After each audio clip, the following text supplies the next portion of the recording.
Assalamualaikum warahmatullahi wabarakatuh. Perkenalkan, kami dari kelompok 3. Materi yang akan kami bahas di sini ialah filsafat politik zaman pertengahan.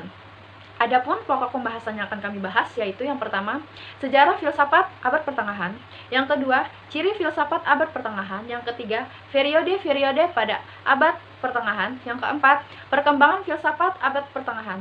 Silahkan menyimak materi dari kami. Sejarah filsafat pada abad pertengahan dimulai sejak abad ke-4 sampai dengan awal abad ke-15. Pada umumnya, para sejarawan menentukan pada tahun 476 Masehi yang ditandai dengan runtuhnya Kerajaan Romawi Timur yang berpusat di kota Roma dan munculnya Kerajaan Romawi Barat yang berpusat di Konstantinopel atau yang sering kita kenal dengan Istanbul. Pada masa ini lahirlah agama Kristen serta ide-idenya yang mendominasi pemikiran-pemikiran orang Eropa dan para pengikutnya. Pada era kegelapan inilah, bangsa Eropa mengalami kemunduran, baik dari segi intelektual maupun dari segi ilmu pengetahuan. Zaman pertengahan, atau yang biasa disebut dengan The Dark Ages, pada zaman ini runtuhnya Kekaisaran Romawi dan munculnya peradaban lama yang berlangsung kurang lebih 15 abad. Yang berawal dari abad pertama sampai dengan abad ke-15 yang disebut dengan era medieval. Perkenalkan, saya Maramadi Wenjani. Di sini saya akan melanjutkan pemaparan materi dari teman saya tadi. Di sini saya akan melanjutkan tentang masa abad pertengahan. Masa abad pertengahan ini diawali dengan lahirnya filsafat Eropa, sebagaimana dengan halnya filsafat Yunani yang dipengaruhi oleh kepercayaan. Maka filsafat atau pemikiran pada abad pertengahan ini dipengaruhi oleh kepercayaan Kristen. Artinya pemikiran filsafat abad pertengahan didominasi oleh agama. Selanjutnya, periode abad pertengahan. Periode abad pertengahan ini mempunyai perbedaan yang mencolok dengan abad sebelumnya, yakni perbedaan ini terletak pada dominasi agama. Timbulnya agama Kristen pada permulaan abad Masehi membawa perubahan besar terhadap kepercayaan agama.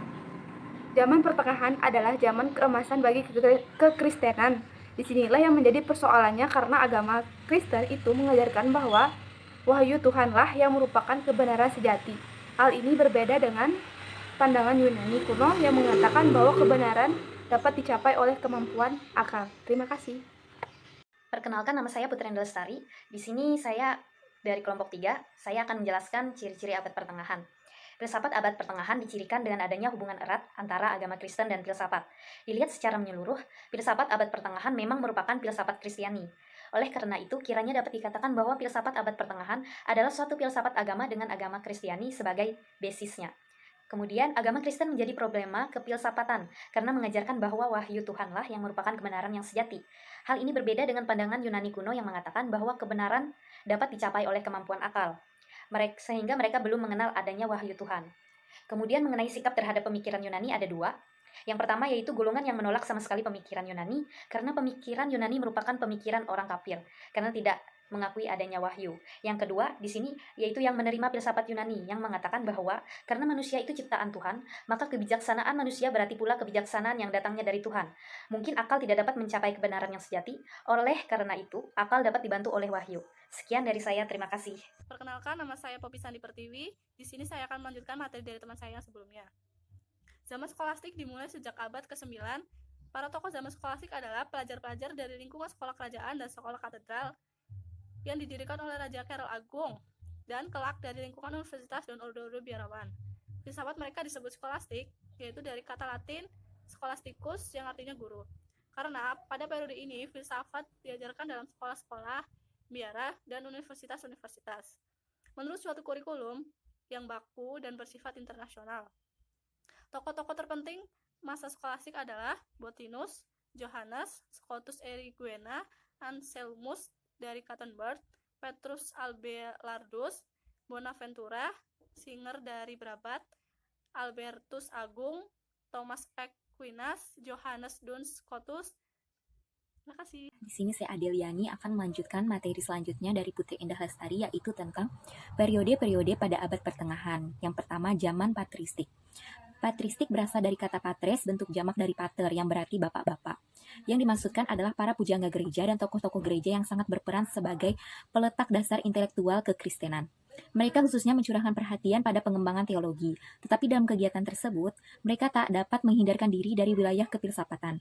Masa patristik dibagi atas patristik Yunani, atau patristik timur dan patristik latin atau patristik barat.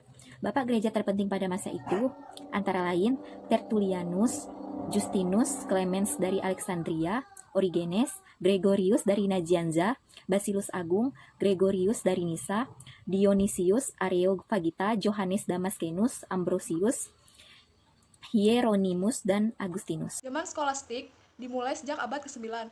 Para tokoh zaman skolastik adalah para pelajar dari lingkungan sekolah kerajaan dan sekolah katedral yang didirikan oleh Raja Karel Agung pada tahun 742 sampai 814 dan kelak dari lingkungan universitas dan orde-orde biarawan.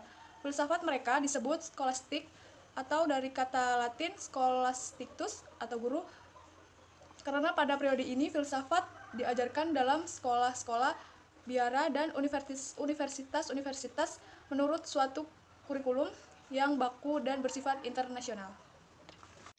Di sini saya akan melanjutkan materi selanjutnya, yaitu periode skolastik terbagi menjadi 3 tahap. Yang pertama, periode skolastik awal, yang ditandai oleh pembentukan metode yang lahir karena hubungan yang rapat antara agama dan filsafat. Yang kedua, periode puncak perkembangan skolastik pada abad ke-13. Periode puncak perkembangan skolastik ini dipengaruhi oleh Aristoteles akibat kedatangan ahli filsafat Arab dan Yahudi. Lalu, yang ketiga, periode lanjutan atau periode akhir pada abad 14 sampai yang ke-15 ditandai dengan pemikiran Islam yang berkembang ke arah nominalisme, ialah aliran yang berpendapat bahwa universalisme tidak memberi petunjuk tentang aspek yang sama dan umum mengenai adanya suatu hal. Di sini saya akan melanjutkan materi yang disampaikan oleh teman saya, Maya Maria Herli. Perkembangan filsafat abad pertengahan. Pada abad pertengahan ini, perkembangan ilmu mencapai kemajuan yang pesat karena adanya penerjemah karya filsafat Yunani klasik ke bahasa Latin. Juga penerjemah kembali karya para filsuf Yunani oleh bangsa Arab ke bahasa Latin. Karangan para filsuf Islam menjadi sumber terpenting penerjemah buku, baik buku keilmuan maupun filsafat. Di antara filsafat Islam yang diterjemah antara lain astronomi, Al-Kazimi, kedokteran Ibnu Sina, karya-karya Al-Farabi, Al-Kindi, Al-Ghazali. Kemudian, sistem pendidikan di sekolah dibagi menjadi 3 tingkat. Pertama, yakini pengajaran dasar diwajibkan bagi calon pejabat agama dan terbuka juga bagi umum. Kedua, diajarkan 7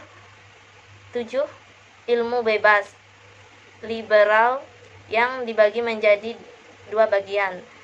Gramatika, retorika, dan dialektika, trivium.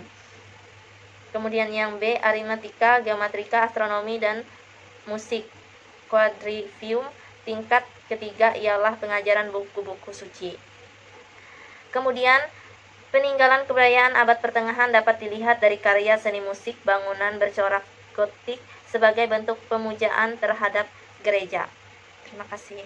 Baiklah, kesimpulan dari materi kami yaitu abad pertengahan adalah periode sejarah di Eropa sejak bersatunya kembali daerah bekas kekuasaan Kekaisaran Romawi Barat di bawah prakarsa Raja Charlemagne pada abad 5 hingga munculnya monarki-monarki nasional. Dimulainya dengan penjelajahan samudra, kebangkitan humanis, serta reformasi Protestan dengan dimulainya Renaissance pada tahun 1517. Sebagai konsekuensinya, sains yang telah berkembang di masa zaman klasik dipinggirkan dan dianggap lebih sebagai ilmu sihir yang mengalihkan perhatian manusia dari ketuhanan. Eropa dilanda zaman kelam, Dark Ages. Sebelum tiba zaman pembaharuan Renaissance, masyarakat Eropa menghadapi kemunduran intelek dan ilmu pengetahuan. Menurut Ensiklopedia Amerika, tempo zaman ini selama 600 tahun dan bermula zaman-zaman kejatuhan kerajaan Roma dan berakhir dengan kebangkitan intelektual pada abad ke-15 Masehi. Gelap juga bermaksud tiada prospek yang jelas bagi masyarakat Eropa. Keadaan ini merupakan wujud tindak dan cengkrama kuat pihak berkuasa agama, yaitu gereja Kristen yang sangat berpengaruh. Terima kasih sudah menyimak video dari kami. Kurang lebihnya saya mohon maaf.